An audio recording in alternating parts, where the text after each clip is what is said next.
A very good morning, dear children. Today we are going to continue with chapter 2, Health and Diseases. We will start with infections through animals, in that the first one is rabies. Rabies is a viral disease that spreads because of the bite of animals like the dog,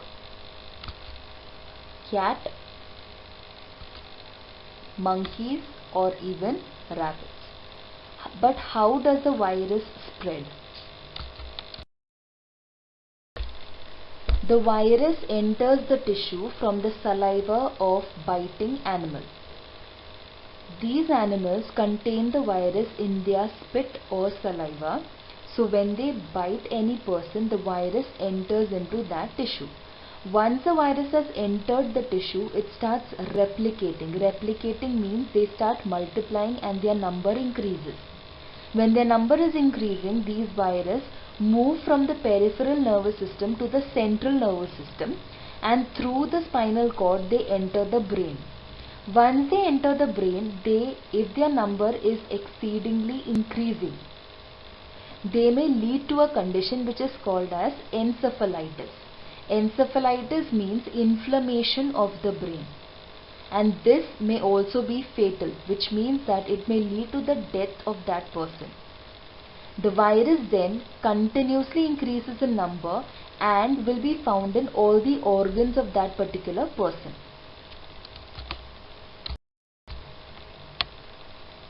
The symptoms of rabies start appearing only 90 or 175 days after the animal bite. What are the symptoms? There will be fever for 2 to 12 weeks. There's going to be exaggeration in behavior. The word exaggeration means increased or magnified.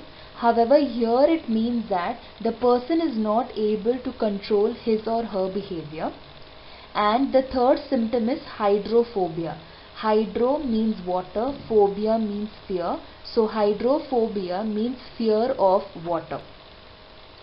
How can we prevent rabies? Rabies can be prevented by vaccinating the animals, by keeping them under control, and also being away from wild animals or stray animals.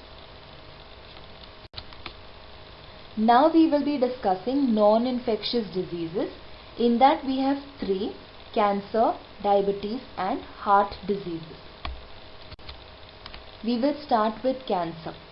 Cancer is nothing but the abnormal, uncontrolled cell growth that takes place in the body.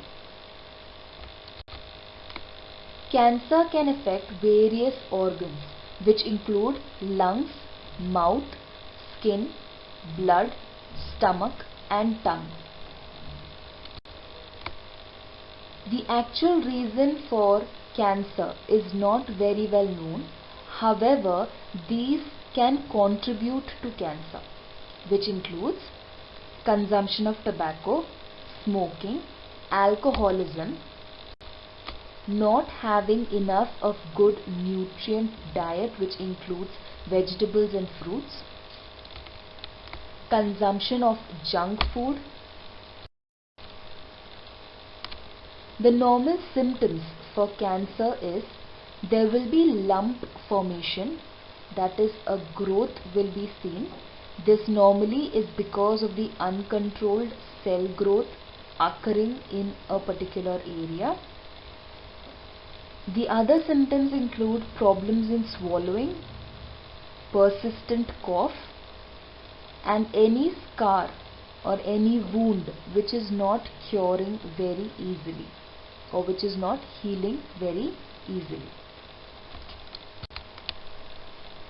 Cancer can be detected by MRI and CT scan. MRI scan stands for magnetic resonance imaging and CT scan stands for computerized tomography. Tomography means to take images of the internal structures or the organs. In both MRI and CT scan we have images of the internal organs obtained. The difference between the two is in MRI we are using magnetic field to get the images of the organs, and in CT scan we are using X-rays to get the images of the organs. By getting the images of the organs, we will be able to understand if there is any tumor or if there is any growth in any organ of the patient. Cancer can be treated by various ways. The first is chemotherapy. Chemotherapy is where the word can be divided into two. Chemo means chemical and therapy means treatment. So this is where certain chemicals are passed through the entire body of the infected person. Because of these chemicals, it actually helps to destroy the tumor or the growth. Second is radiation. Radiation is where certain rays are passed through the infected area. These rays actually kill the growing cells. Third is surgery. Surgery is where the tumor is removed, it's operated out and it's removed from the body. Now this surgery nowadays you can use advanced technology where you use laparoscopic surgery or robotic surgery. Laparoscopic surgery is where several cuts are made on the body of the person or incisions are made. These cuts are called as port, P-O-R-T. It's called as port, and through these cuts or incisions or ports there are tubular instruments which are put inside. Now what happens is, at the end of these tube-like instruments there are specific particular cameras which are called as laparoscopes. These laparoscopes are cameras which can capture the picture inside the organ. So after the laparoscope is kept inside or it's put inside the organ through the cuts, in front of a screen there will be images of the internal structures shown. So the surgeons will be able to look at all that is happening inside the body without cutting the body. So that is laparoscopic surgery. And robotic surgery is where there are specific equipments which actually help in performing the surgery without the surgeons doing it. This helps to bring about accuracy. That means any surgery where mistakes are very, very less. Diabetes. Diabetic condition is commonly called as sugar. When a person consumes food, this food is broken down through the process of digestion to release molecules of glucose in the blood. These molecules of glucose have to reach every single part of the body, or it should reach every cell of the body so that every cell functions properly. Because we know that glucose needs or is used to produce energy. For the movement of glucose from the blood to the different parts of the body or to different cell requires a molecule called as insulin or hormone insulin, which is secreted by pancreas. But in most of the people, this secretion of the insulin is defective, which means that either the pancreas is not producing insulin properly, or whichever insulin it is making, the insulin is not working properly. In either of the condition, it gives rise to a disease called as diabetes. Diabetes is normally seen in those people who lead a sedentary life. Sedentary life means a life where physical activities are very less. The person is sitting in one place for a long period of time. There are no physical activities happening, or the person is consuming a lot of junk food. It may also arise in conditions where there is a lot of mental tension or mental stress. What are the symptoms of diabetes? The major symptom in diabetes is that these people always feel hungry. But why is this so? Insulin, as we know, helps in moving the glucose from the blood to the cells. Insulin is not working in diabetic patients, so the glucose is not sent to the cells. Therefore, the food is not converted into energy, and there is lack of energy. This lack of energy causes hunger. Because of lack of energy, tiredness is also a major symptom of diabetic patients. We know that kidney filters the blood. In diabetic patients, kidney filters out the glucose in the blood because glucose level is high in diabetic patients. Because high level of glucose is removed out from the blood, it also pulls the tissue fluids towards it. As the tissue fluids or the water in the tissues are removed out towards the kidney, the amount of water in the kidney is increasing, or the amount of urine is increasing, and therefore frequent urination is seen in diabetic patients. As they continuously urinate, the amount of water in the body decreases, and these people always feel thirsty. We also see sudden weight loss in these people. That is because food is not converted into energy. That is why to get energy, the body burns the stored fats, and because the stored fats are burnt, there will be weight loss in these people. Another symptom which is seen in these diabetic patients is that wounds heal very slowly. In these diabetic patients, the blood circulation is very low. Therefore, molecules that are needed for the wound healing do not reach the site at the correct time, and that is why wound heals very slowly. So, the symptoms of diabetic patients are they always feel hungry, there's frequent urination, wounds heal slowly, they always feel thirsty, they are always tired, and they will always show weight loss. How can we prevent or treat diabetes? We can do this by consuming proper food which includes vegetable and fruits, not consuming junk food, making sure that we get involved in physical activities, and if there are any medications prescribed by the doctor, we consume it in proper dosages. Heart diseases. Heart is a muscular organ that pumps blood. For the proper functioning of the heart, it needs to have proper adequate supply of three major things.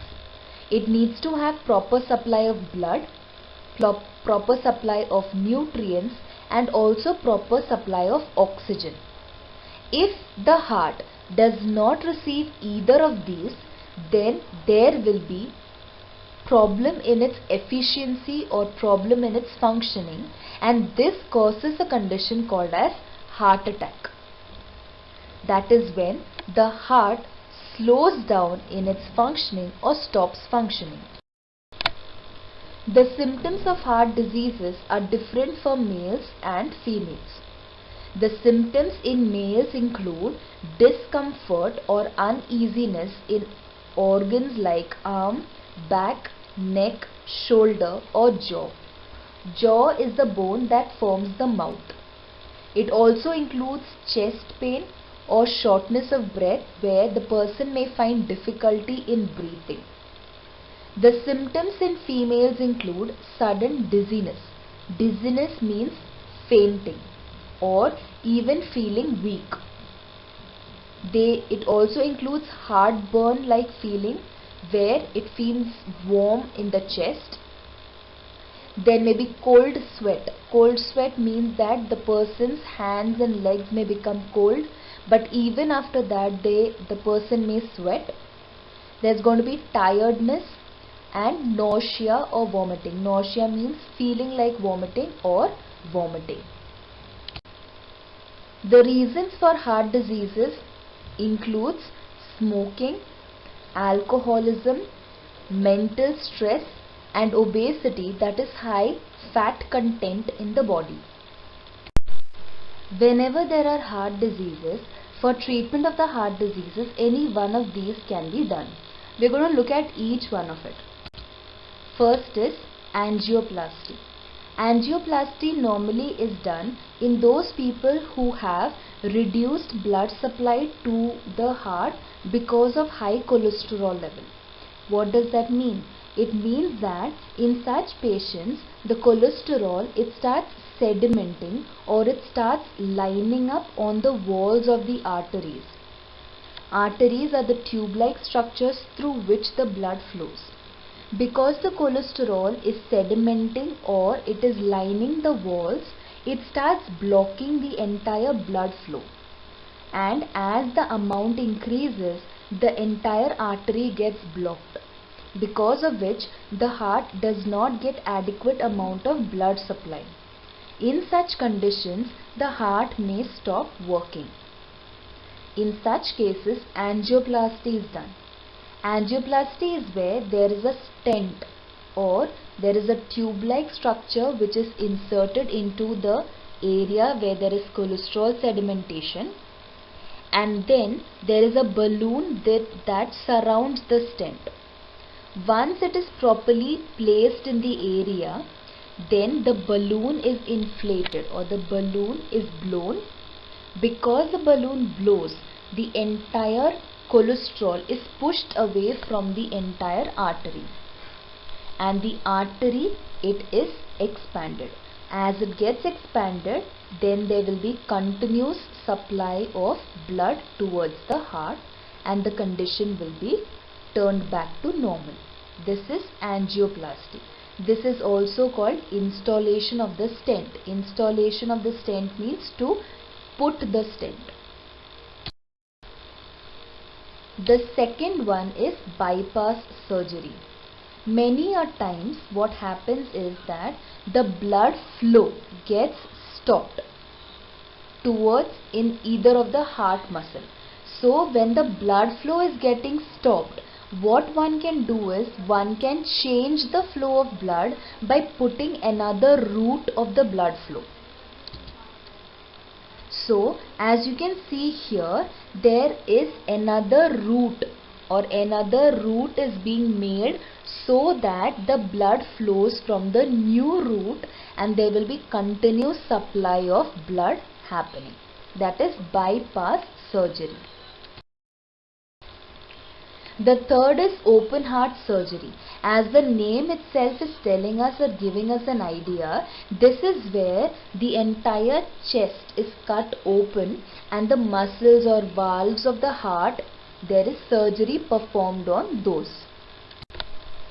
The third one is heart transplant. Heart transplant means that the heart which is defective is removed and it is replaced with a healthy heart from a donor. Then we have a pacemaker. We know that the heart is an organ which functions and has heartbeats. These heartbeats work in a particular rhythm. However, in most of the people, there are irregular heartbeats, which is also called as arrhythmias, which means that the heartbeat is not working in a particular rhythm. Either it is too fast or either it is too slow. To make or to maintain the proper rhythm of the heartbeat, there is a device which is fit, which is called as the pacemaker. The pacemaker is where there are signals that are electrical signals which are sent to the heart, because of which the rate at which the heart beats or the rhythm is kept normal. It is not too fast and not too slow. And this also, the rhythm of it also gets recorded so that the doctor comes to know whether the rhythm is proper or no. So this is where you install a pacemaker or you're putting a pacemaker in a person who is suffering from arrhythmias. If in case there is any person who is going through a heart disease and suddenly gets an attack or suddenly goes through some problem where the heart is not pumping blood properly, there are certain steps which needs to be followed. First is to call the ambulance. Second is to check the consciousness of that person. Third is to keep the patient lying on a horizontal surface. And the fourth one is to perform COLS, which means compression only life support. Let's look at this. So what are the steps? The first step written here is called 911. It simply indicates they're going to call on any emergency number or call the ambulance such a way that you can actually get medical help. The second is you allow the patient to lie on his back and open the airways. Open the airways means you need to pull the chin up in such a way that the tract opens up so that air can enter freely. Third step is you try to check if the patient is breathing or not. If he is not breathing, then we need to start with CPR. CPR stands for cardiopulmonary resuscitation. This is nothing but two steps are involved in it: compression and rescue breath. Compression means that the hand is laid on the chest of the patient and continuous pressing is done 30 times. After 30 times of compression, there is rescue breath given, that is mouth to mouth, air is blown in. If in case the patient does not get back to consciousness, then these steps of compressions and rescue breath needs to be repeated till the time the ambulance arrives. Diseases may also occur because of lifestyle. This includes waking late in the morning, staying awake late at night, unusual meal timings, lack of physical activities or exercise, and consumption of junk food. This, however, can be changed. That is, by maintaining a proper timing for sleeping and for getting up, by eating nutritious foods that include vegetables and fruits, by maintaining good active lifestyle where yoga or exercise or physical activities are more. Many a times diseases also may occur because of misuse of medicines. That is, whenever any person is falling sick, consult a doctor and then take medication. There are many who do not go to the doctor and without doctor's prescription they consume various medicines. It is also seen that because of overdose of medicines there may be lots of diseases which arises.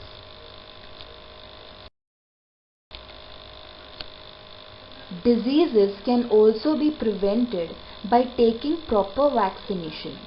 This that you see on the screen is the vaccination chart. That is, at specified period during the lifetime, there has to be certain vaccines taken.